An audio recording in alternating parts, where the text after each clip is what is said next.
Good morning, ladies and gentlemen, and welcome to this episode of Developing Classical Thinkers. My name is Winston Brady, and I'm the host of DCT, and we're here today to talk about virtue ethics, the careful building up of super habits, and the important role that virtue and character formation plays in a classical school.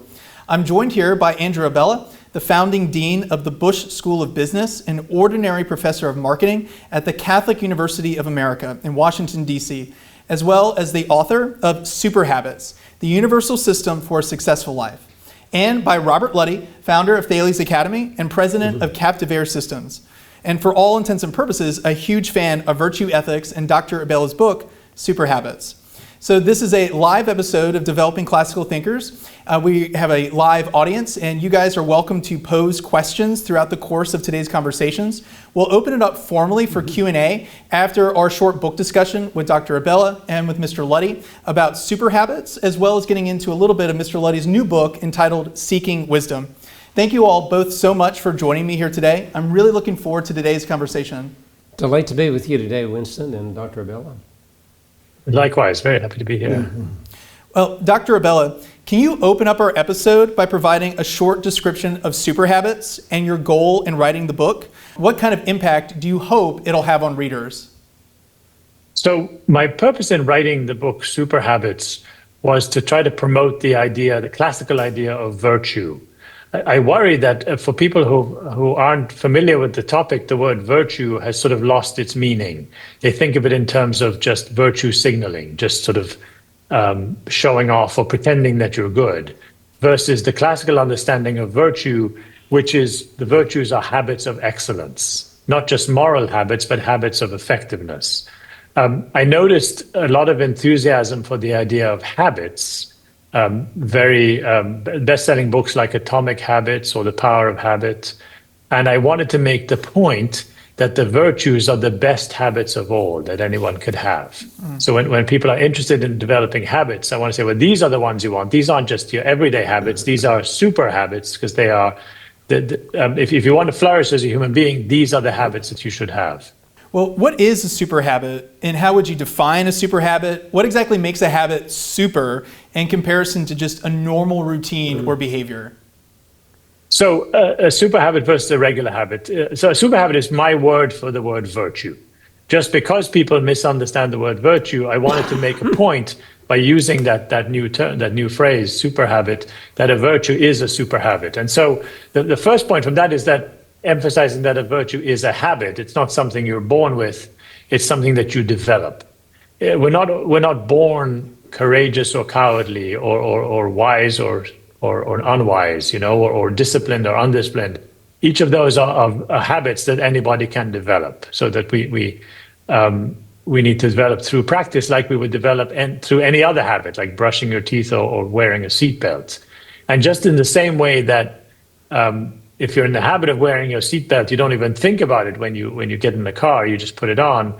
The same way somebody who's in the habit of courage doesn't have to think or decide to be courageous. They just are courageous because they've cultivated that habit. So that's in the way super habits and habits are the same. They are habits. The way they are different is in three ways. A super habit or a virtue, the more you grow in that habit, in any of the virtues, any of the super habits, the happier you become. Now, we've known this since the ancients. Aristotle told us that the happiest people are virtuous people. But modern psychology has provided empirical proof for that. We've studied many different virtues through survey methods and others, and we find that as you grow in any virtue, whether it be courage or gratitude or generosity, you actually become, in a sustainable way, happier. You also become healthier. That's the second difference. Which is somewhat surprising, and I don't think the ancients spoke about that as much. But for example, there have been studies on on gratitude, where you have a group of people who will do a gratitude journal every night as a way of kind of growing in the virtue of gratitude, just by writing down things they are grateful for. And you compare them with a group that does something else but not a gratitude journal, so sort of a blind study. And what we find is that the people who are growing in gratitude through the gratitude journal not only become happier, but we see improvements in mental and physical health. So if they had anxiety, that anxiety goes down. If they had depression, the depression goes down. If they had chronic pain, the chronic pain is reduced. And people struggle to explain this. Why? Because it's true not just for gratitude, but it's you look across all the different virtues, you see this growth in happiness and health in each case. And my answer would be because the virtues are basically the way we are designed to be, the way we flourish as human beings. So as we grow in them, of course, all the good outcomes come out. And then the third way that a super habit is different from a regular habit, so beyond just making you happier, making you healthier, it also has a much wider scope. So if you're in the habit of brushing your teeth, for example, that's a good habit. It makes it easy to brush your teeth every morning without thinking about it. But that's it. That's all it's good for. There's nothing else you can do with that habit. But if you're in the habit, say if you grow in the habit of courage through football practice, it takes courage to go slamming into another human being, or maybe much bigger than you, you can use that habit in public speaking, in interviewing, in starting a company. These virtues are much more portable. They're much more portable habits than your everyday habits. Bob, I'd love to give you a chance to respond just about this idea of super habits, habits of excellence, something we can work on every day, and that they have such a wide scope. I mean, Bob, you're one of the most disciplined, virtuous, hardworking people that I've had the pleasure of interacting with, of working for. When you read this book, is this, here's a template for how any person can really get ahead and succeed in life? Absolutely, yes. I mean, if you think about it, a virtuous person, a nice person who, kind of in the words of Adam Smith, is making everybody's situation better, is going to tend to be a happy person. They're going to have fewer conflicts. And that's going to play into their mental and physical health. You can make these observations. We used to say of the Catholic nuns, they can be 70 years old and they still look really pure and young because they're living that kind of life. So many of these things can be observed, but we fail to observe them. So the whole idea of super habits and virtue is to bring in self-interest, and Dr. Abela has already made this point, is going to make you happy, is going to make you prosperous, is going to make you enjoy life. Failure to have them will essentially put you in eternal conflict with everybody most of the time. And that's going to create stress, which both physically and mentally is difficult. And you just simply have no avenue to be happy. So it's a very powerful concept. And I'm so happy that this book has been written, particularly stressing virtue, which goes all the way back to Aristotle. But along the way, as humans, we discard things sometimes that are really important. I'm not sure why. Maybe it's just the human condition. So it's important to have leadership and intellectuals and books of this nature that make this point and continue to make the point, so that people can live more productive and happy lives. And as you've already pointed out, God wired us for this. Right. If we live this way, we're living within the natural order, we're going to have a tremendous life. It doesn't mean that no bad things will ever happen to you. They will. In the human condition, there's certain a number of risks. But overall, for most people, most of the time, they're going to have very good lives if they will follow this idea of super habits and virtue. To respond, and Bob, at the risk of embarrassing you, but I think you know this, that I read your book, Entrepreneurial Life, when it first came out.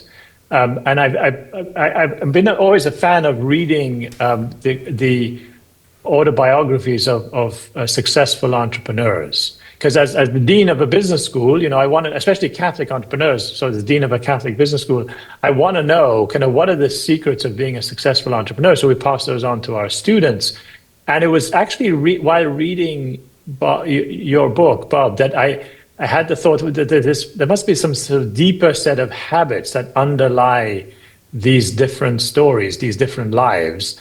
And it was too many jumps to realize, okay, that set of habits are the virtues. And so, as you know, Bob, I actually quote your book in Super Habits and several other autobiographies as well, because the pattern became clear that success is built on the back of these these successful habits that we call the virtues that really were underlying the success of all the great civilizations, whether it's ancient China, ancient Greece, ancient Rome, medieval Europe. These were all very powerful and successful civilizations that have left us great legacies.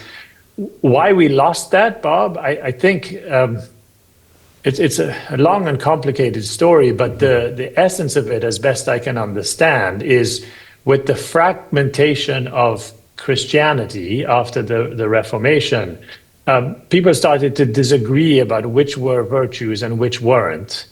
And then at a certain point, there was an objection to the natural law itself. Because if you're going to believe in the virtues, you believe in the natural law, you believe that we are created in a certain way. And then people who wanted to do things that were unnatural or contrary to the natural law threw out the whole idea of virtue itself, because they wanted to be free to do. It's an abuse of freedom, right? But they wanted to be free in their minds to do whatever they felt like doing, which is ironic because then you cut yourself off from the freedom to actually be successful. So anyway, a bit of a digression, but I just want to make that point.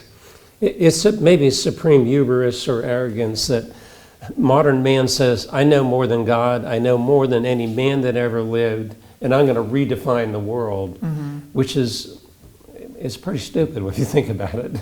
I mean, nobody has that level of intelligence. We're not in the same league with God. We can't outthink him.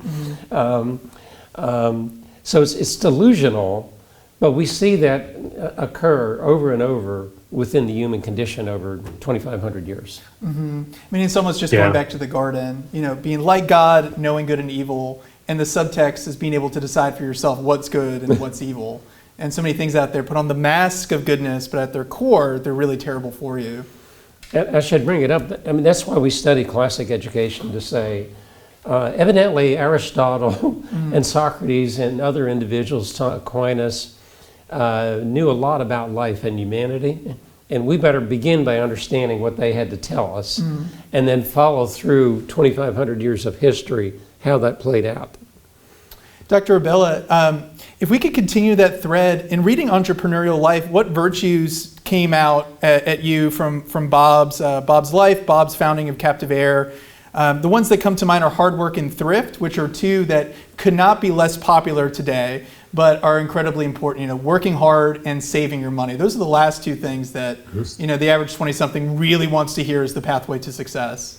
Yeah, the two I would pick, and I think the two I quoted, were perseverance and thrift. So very close to what you said. And in fact, I noticed that pattern across a number of entrepreneurs. The thrift one, I think, surprises people because you look at people who have been phenomenally successful, which usually includes financial success, and you think that somehow the pursuit of wealth is what was driving it.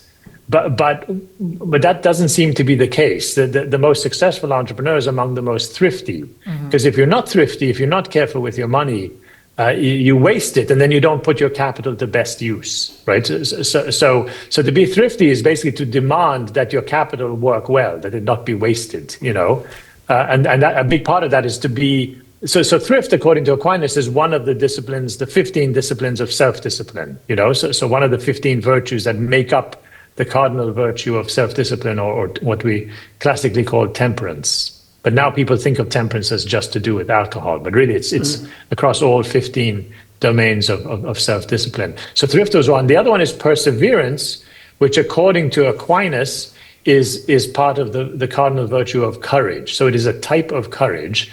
And what it is a willingness to endure physical setbacks. So tiredness in particular, maybe sickness, or just exhaustion. It's hard, right? Entrepreneurship is hard, especially in the early days, but throughout, if you want to keep on growing, and to have the kind of record-breaking growth rate like that year on year on year that Captive Air had, that just takes hard work and hence sort of perseverance against those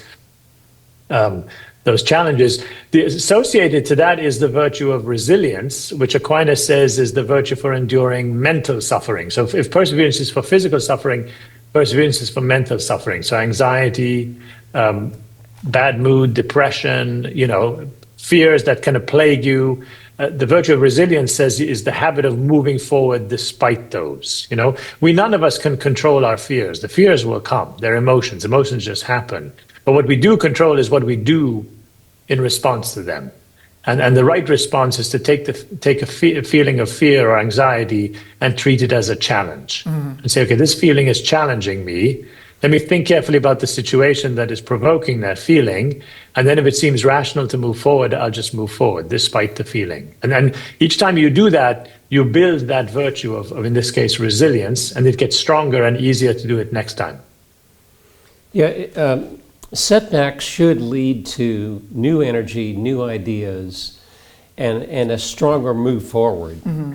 I often tell people that during recessionary times, captive air always improves dramatically.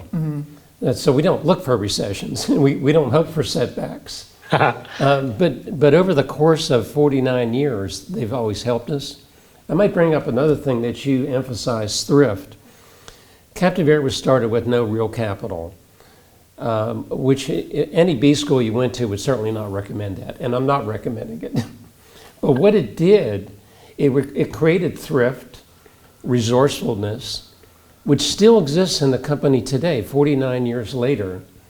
Conversely, you see companies that are, quote, fully funded, and they don't make it because there is no thrift. There's no reason for thrift very near term. And you're seeing these companies over and over again fail because they're actually overcapitalized. And they have completely missed the idea of resourcefulness and thrift. I think that needs to be emphasized, that if you are going to have a reasonable amount of funding, you better protect it and take care of it, or very quickly you're going to be out of business. What reason would you have to use your capital wisely if you felt like it was never going to end, the good times were never going to end? You don't, and I would say mostly those leaders do not have the super habit of thrift. Here's the irony. So people look at Captive Air as a growth company, so they would assume we're doing wild things to create growth. But in reality, Captive Air is one of the few manufacturing companies in the U.S. that actually generates cash, that owns its own factories, that can pay cash for equipment. It's a rare thing, but it comes from the thrift, the resourcefulness, and the ingenuity of the team of people running the company. Dr. Abela, is there a virtue for this sort of value creation that Bob's describing? Trying to increase the delta between the cost going into it and the price paid by the customer? It's more a combination of virtues, so thrift being critical part. But if I had to pick one, I would say it's the virtue of magnanimity. So from the Latin words mania anima, which means big soul. And it is also, like perseverance, one of the virtues of courage. It's a very special type of courage that takes joy in taking on a big challenge. So the big challenge in this case would be financial or economic. We want to serve our customers better than anyone else. We want to build a great company. That's living the virtue of magnanimity. You can see it, of course, in not-for-profit, the starting of schools, for example, a new school, new university. That's an act of magnanimity as well. So it's a type of courage that's particularly suited to taking on very big challenges. So in giving large sums of money to start a new school, large amounts of your time, rather than using those things on yourself, is that how the greatness of soul is characterized? Well, actually, there's a separate virtue for the giving of money, which is munificence. So they're a pair. So magnanimity and munificence. Magnanimity is giving of yourself, your energy, your leadership, and so on. Munificence is giving of your wealth, and I should clarify, of your wealth, not anybody else's. So there's no virtue in that, because good point. Yeah. So, careful distinction. Yes. Can we talk about Thomistic virtue ethics for as long as we can? Honestly, how does he provide us with the fourfold cardinal virtues: temperance, justice, prudence, and courage? Do we get that from St. Thomas Aquinas? Does he begin to, starting from there, those four virtues then spiral out to other super habits that fall under that particular cardinal virtue? Just walk us through the contributions of Aristotle and St. Thomas towards our modern understanding of virtue ethics and why it's so important. Sure. So Aristotle is and other Greek philosophers are talking about the four cardinal virtues, right? So we classically call prudence, justice, fortitude, temperance. Some of those words, again, have drifted semantically, so their meanings. So instead of prudence, I prefer practical wisdom, because that's what that is. When you hear prudence, sometimes people think it means cautious or timid, but we're talking about practical wisdom. Justice, fortunately, that name still usually means the same thing. Fortitude, same as courage.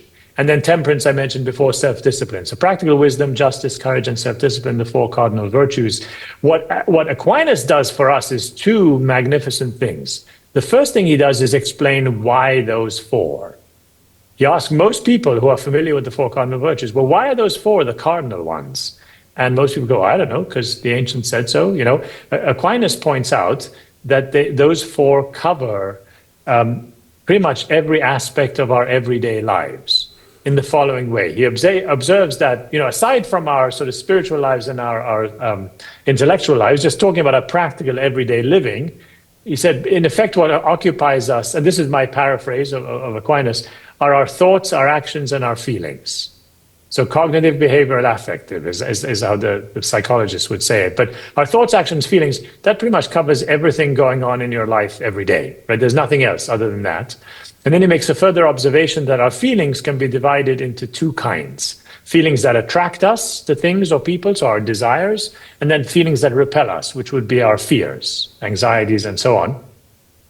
And so you have thoughts, actions, fears, desires, practical wisdom, justice, courage, and self-discipline. So practical wisdom is what perfects our thinking, because most of our thinking every day is usually ordered to some decision. What should I do next? What should I say? What should I wear? What do I eat? Where do I go? And then justice perfects all of our actions. We're supposed to act justly. So everything we do is supposed to be fair to others and to ourselves and to society, right? So we should act justly. And so that's perfecting our actions. And then our fears are perfected by courage. As I mentioned before, is not the absence of fear. Courage is the habit of moving forward despite being afraid. And then self-discipline perfects all of our desires. So with our desires, we're not supposed to repress them. We're supposed to examine every desire we have and say, is this a rational desire? Does this make sense right now? And if it's, I feel like working harder on this project because I think it's a really worthy project, so I'm enthusiastic, then absolutely follow that desire, do it. Or I feel like having a seventh donut and I've had 6 already. Probably shouldn't do that, so just don't follow that desire. And that's self-discipline. It's not. This is, I think, really, really important, and this is another contribution of Aquinas. Self-discipline is not about white-knuckling your way through life. It's about identifying, cultivating, tutoring your desires so that they go in the right direction. Because if you repress all of your desires, then you lose all motivation, right? Because emotion motivates. Right? So the trick is to teach our desires to go in healthy directions rather than to stomp on them. So that's Aquinas' first big insight, is the reasons why we have those four.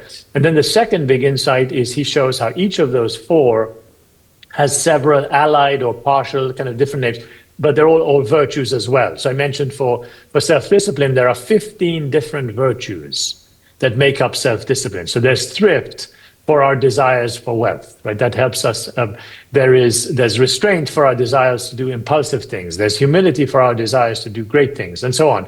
And so for each of the four cardinal virtues, there are all these smaller virtues which are easier to acquire. So it's hard to grow in self-discipline as a whole, but you can pick one of the component virtues of self-discipline and practice that. Practice thrift, for example, by keeping a budget. So that's a good way to keeping and living according to a budget in your personal life is a good way to grow in.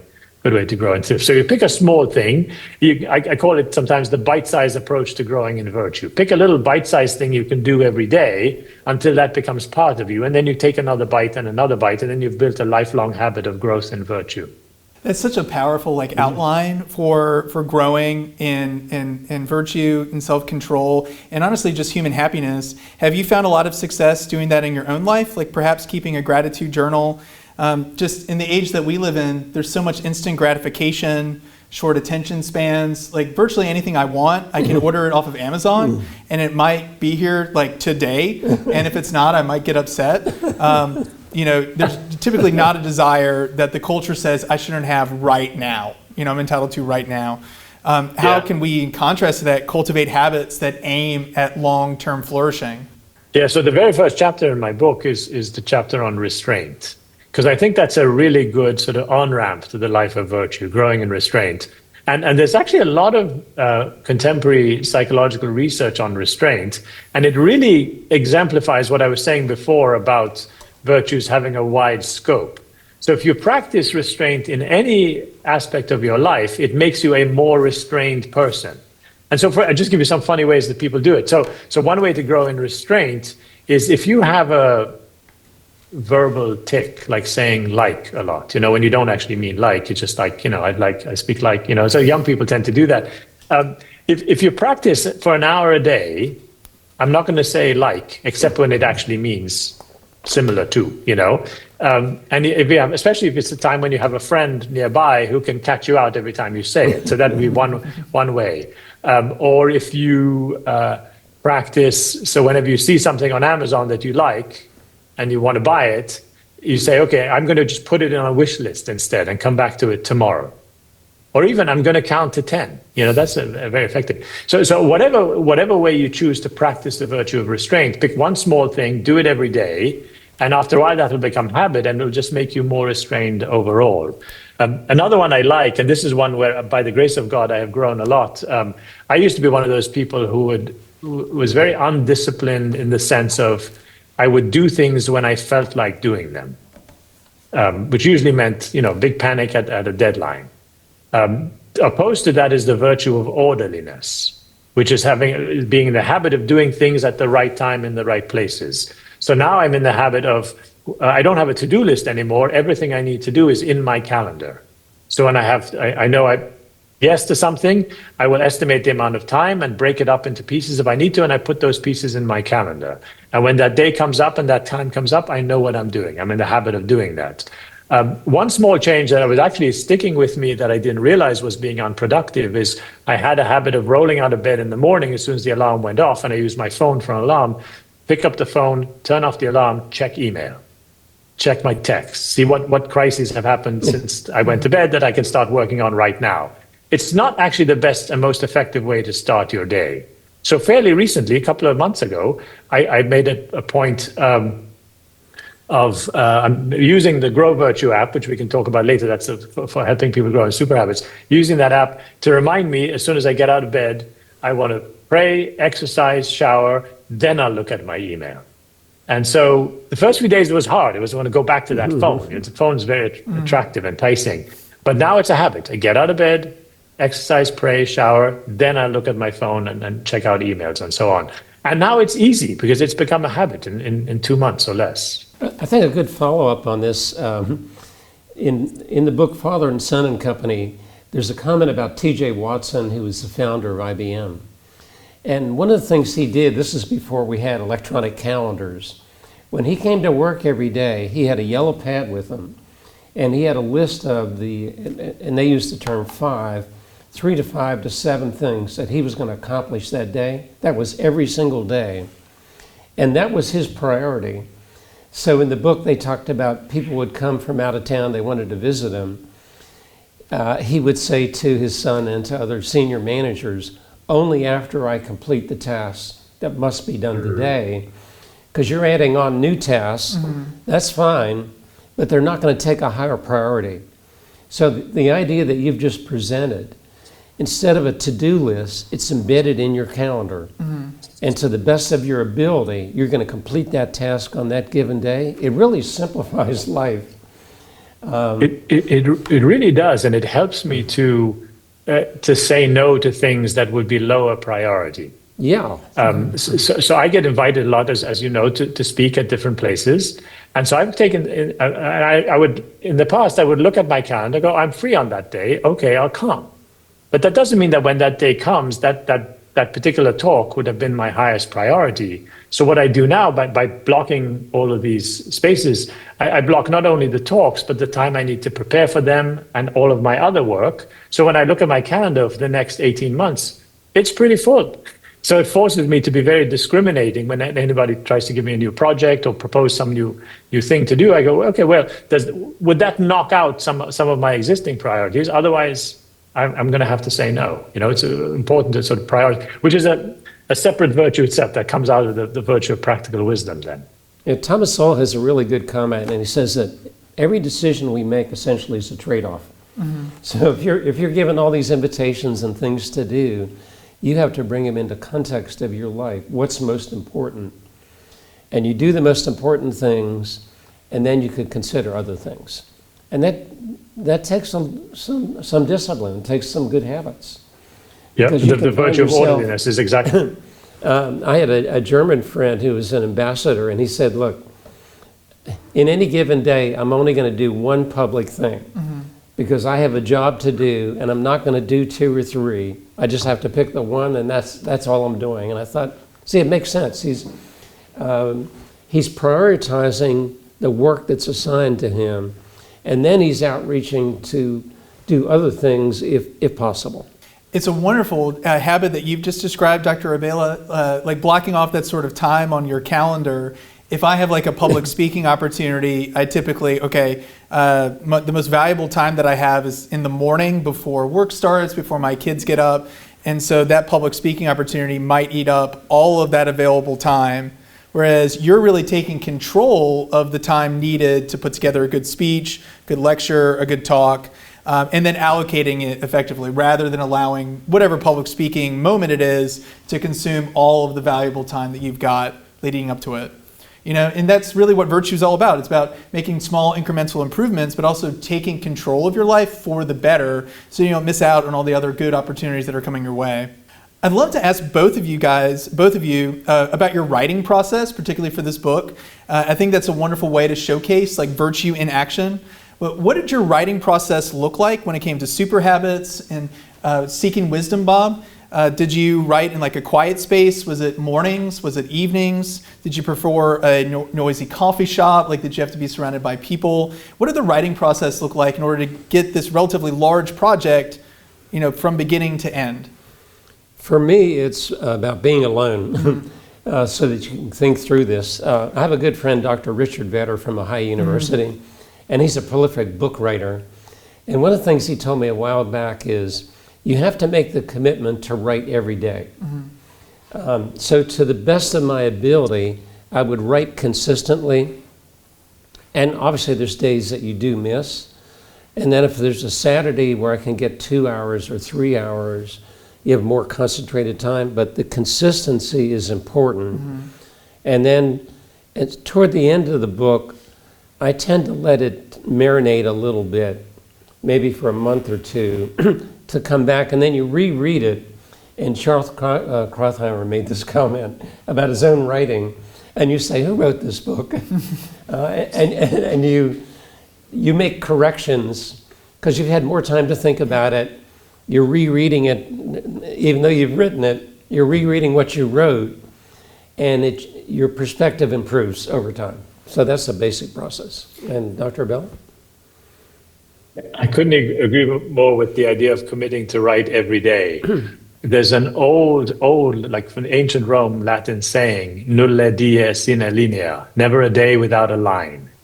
Now, it originates with an artist, a very productive Roman artist. And for him, a line was literally never a day without drawing at least one line into whatever painting or drawing he was working on.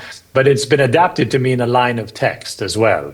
So, just like with any other habit, I have a phrase in the book, beginning is winning. Taking that first step is the hardest thing. Writing one line is the hardest thing. Because you open up your laptop, get the file out, think about what am I going to write. Once you write that one line, you're probably going to write a page or 2 or 3. You're probably going to spend an hour writing. So the commitment, never a day without a line. So at least one line, but usually a lot more than that. For me, the challenge of writing a book is it's simultaneously an an effort of creativity and an effort of discipline. Because without the creativity, you have a boring book. And without the discipline, you have no book. You never actually get it written down. And so the daily commitment is the discipline part. The creative part for me is then finding larger chunks of time to spend, say, a whole day in a different environment. So we used to go to this summer camp called Catholic Family Land. It's in Ohio. It's basically you spend the morning, the kids get kind of catechesis, the adults get formation, and in the afternoon you're doing sports, and it's a great place. A couple of summers ago, I took several of the chapters that I had written, and I spent a good chunk of time sitting outdoors. We're all living in RVs at this campsite, and I'm typing away, and it was sort of very inspiring kind of environment. Go to mass and then start writing.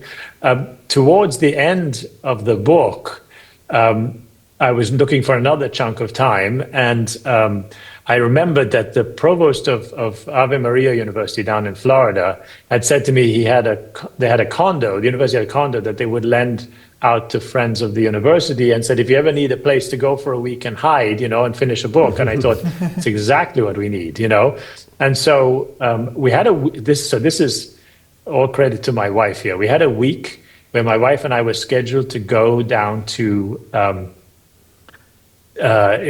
Mexico and I'm blanking out the place, but a very nice beach town where we were going to spend a week together.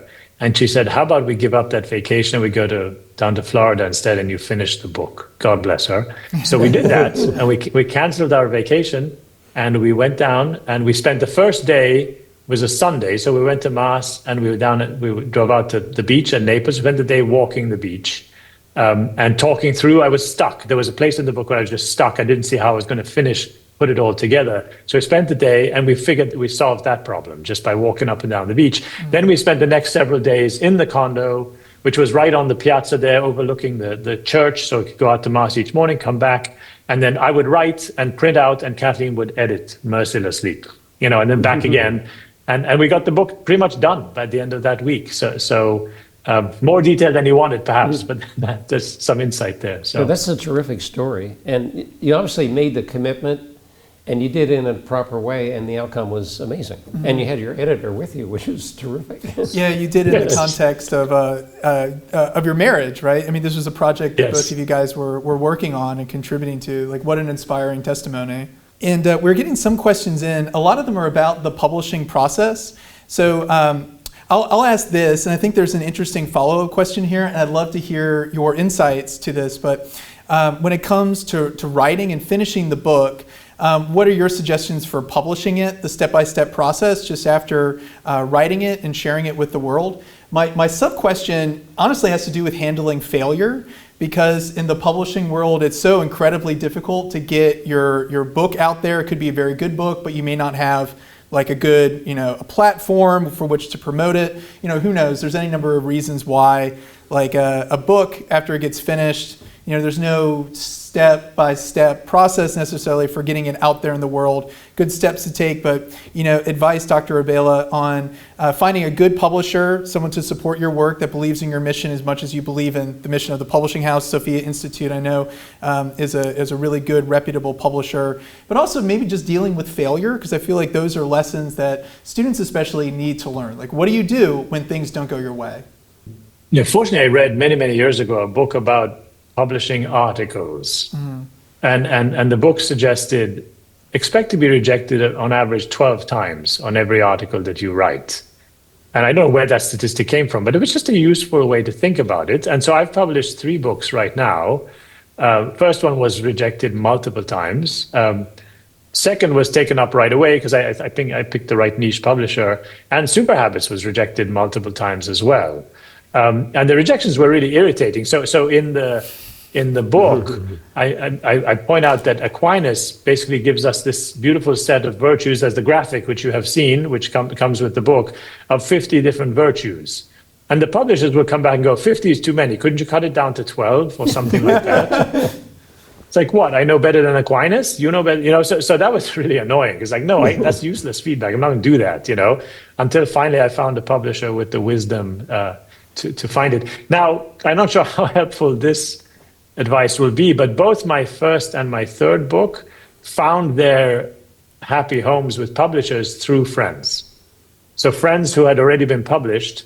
So a friend who was published at Sophia introduced me to their publisher. Friend who had already published at Prentice Hall introduced me. That was my first book, you know. So the company of other authors is helpful, especially published authors. They can be very helpful in terms of giving advice, but also in terms of making connections. In terms of handling rejection, just remember, you know, Jordan Peterson's book, the first one, the 12 rules, you know, which has sold like 5 million copies, I think, astonishing, was rejected several times. I know one guy who's a publisher who rejected him. It's like feeling mighty stupid right now, you know. And so that my suggestion is that, as Bob said before, a setback, you know, leads to new energy. Every time you're rejected, look at it as an occasion to try something new. One other piece of advice I would give, after my first book and the stress of writing under a deadline, because once you get a contract, you've got the deadline, I said to myself, I'm never going to submit a book to a publisher again unless the manuscript is completely ready, so I don't have to deal with that stress. And I mentioned this to my friend Jay Richards, who's a very successful publisher. He's done like 4 or 5 New York Times bestsellers. And Jay said, no, don't do that, he said, because the publisher may have a different idea for the book that could be better than yours. So what you want to do is write your proposal, and there's all kinds of online like guides for how to write a book query or book proposal, you know, which identifies the market for the book, your credentials, what's the outline of the book, and so on. So focus on that, and then submit it before you write the book. And then once that's sold, then you can get down to writing the book. I mean, in my case, it didn't help because the feedback I got, the publisher's other idea was cut it down to 12 virtues. so I didn't go that way. But I thought I want to pass on that advice in case that's helpful. But I'm curious to hear Bob's thoughts on this. So. Well, I have the luxury of Thales Press, and so far they haven't turned down my book. I think for most average people, self-publishing through Amazon maybe is a starting point. For somebody like Dr. Abela that has an intellectual standing, knows a lot of people, even for you, it's a challenge to get a book published. So for most people, I think you have to start self-publishing. I have a niece who self-publishes some novels very successfully. I'm still not sure exactly how she sells so many books, but it's all self-published through Amazon. So it is very possible. Particularly if the person is a good self-promoter and figures out a way to attach themselves to that market. And I think that's the key, is figuring out a way to promote yourself, to create a platform for yourself. Your niece is a really gifted writer, and she's also found like her niche, as Dr. Abela said. You know, the people that like really gravitate towards her works, enjoy reading her books and stuff. You have to do that very slowly. You know, publishing articles, you know, being active on social media, like within limits. You know, you don't want to spend too much time on there. But it's all a matter of taking those small incremental steps towards getting your book out there. I will say Dr. Abela's advice about submitting a proposal to a publishing firm is really, really valuable, because you don't want to write the book and then get it turned down when perhaps you could have caught some error early in the process. I think that's just an aspect of practical wisdom. When you've gotten a few rejection letters and you realize, well, maybe I should just submit the query for the book instead of writing the whole novel, you know? Yeah, some years ago, we wrote articles that were peer-reviewed in national magazines. But one of the things that we found was, and kind of back to your point of publishers, very often the peer reviewers, they want to keep you closer to the status quo. So about 5 years ago, we sent a letter to probably 100,000 people that are in our database and said, we're not going to do peer review articles, and here's why. Because we are on the leading edge of technology, and we're going to explain it to you, and you have to trust us and our reputation based on what we're presenting to you. It's turned out to be very successful. And in the very near future, within the next week or two, Captivare is going to self-publish a book on modern HVAC, which would have never happened if we had to go through a publisher or through peer review. So there's many different processes, and the book writer has to establish what's best for them.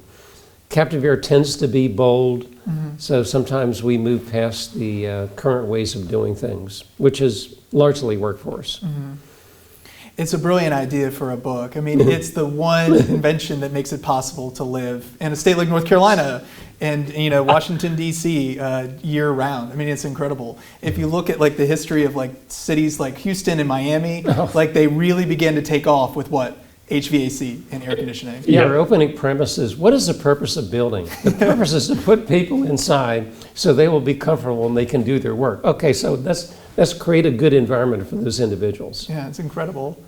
Dr. Abela, with some of the images, the really beautiful graphic, the poster that comes with Super Habits, was that your addition? Was that the Sophia Institute's addition to the book? We have one question about just putting in illustrations and things like that. Did you work with an illustrator, or was this something entirely handled by the publisher? Because it's a beautiful addition to the book. I mean, that should go up in every classroom, every boardroom. Anybody who gets that book, it's a wonderful little bonus to buying a copy of it. So the graphic, the wheel graphic, right?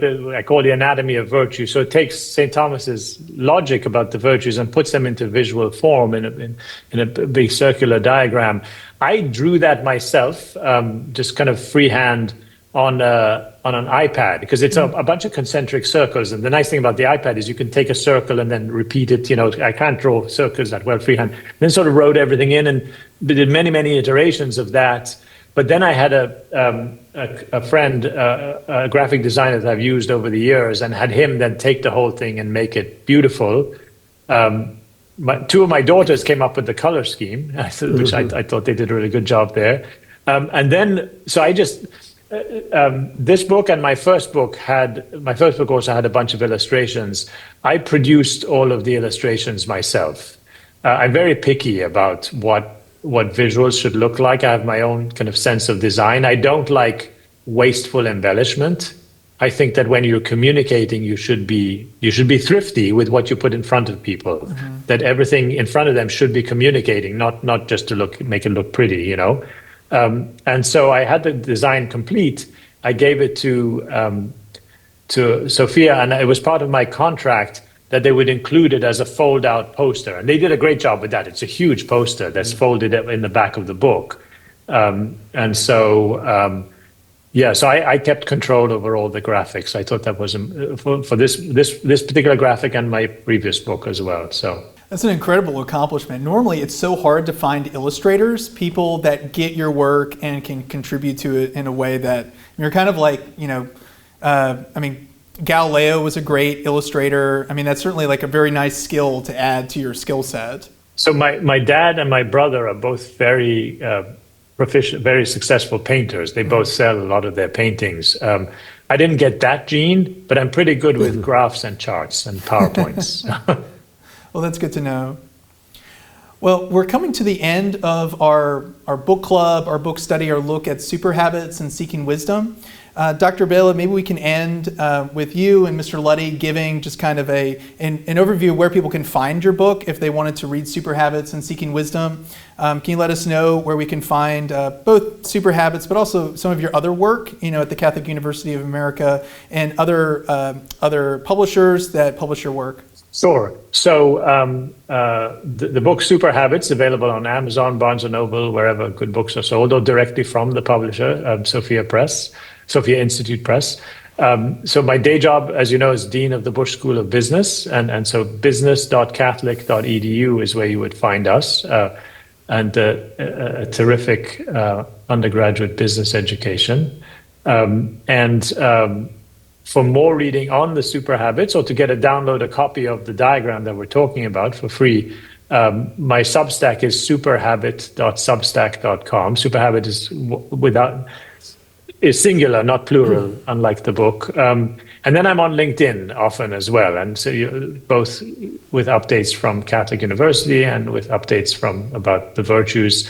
So if people search for my name, Andrew Abela, on LinkedIn, it's a good way for us to interact as well. And Bob, could you tell us about Seeking Wisdom and where people can find it? Yeah, Seeking Wisdom is published by Thales Press, and it's available on Amazon. So it's fairly simple to access. What was your goal in writing the book? I'd love to end with that. The primary goal was if you go to school over a long period of time, you gain knowledge. But what is often missed is how do you use that knowledge? So, for example, if you look at Captive Air, we're an engineering manufacturing company, but decisions are based on philosophy. Most people wouldn't think in those terms. So what is philosophy? We're going to serve the customer to the best of our ability under all conditions. That's philosophy. It's not a spreadsheet of saying, how valuable are you as a customer and how much do I want to give? It says, I'm going to do everything possible to keep you as a customer for 50 years or 100 years if possible. How you deal with employees, with vendors, with anybody you encounter is philosophy if you're doing it correctly. If you're looking at equations and spreadsheets, you're going to make a tremendous number of bad decisions. I might also bring that into engineering in that Bill Griffin, who's the author of Modern HVAC, and there's testing protocols that exist within industries. And we can look at the data coming out of those protocols, but we looked at it and said, what does the test mean? What does it not mean? And how can we use that test protocol to serve our customers in a better way? That's philosophy. Yeah. It's not engineering. Engineering spreadsheets, equations are all part of what we do, but the decisions are very deeply based on philosophy, beginning with super habits and moving to wisdom. I think that's a beautiful place for us to end our book study, our discussion of super habits and seeking wisdom. Dr. Abela, Mr. Luddy, thank you both so much for being on Developing Classical Thinkers today and for your time and talking about this incredibly important subject of virtue and character formation. My pleasure. Pleasure to be with you, Winston. And thank you so much for everyone listening to this episode at home. If you're interested in Super Habits by Dr. Andrew Abela or Seeking Wisdom by Mr. Robert Luddy, we'll put some links in the show notes so that you guys can find those books quickly and easily. And if you're interested in the unique brand of classical education that we have here at Thales Academy, please be sure to check us out at our website at www.thalesacademy.org. And for Developing Classical Thinkers, I'm Winston Brady. Until next time, stay classy and stay classical.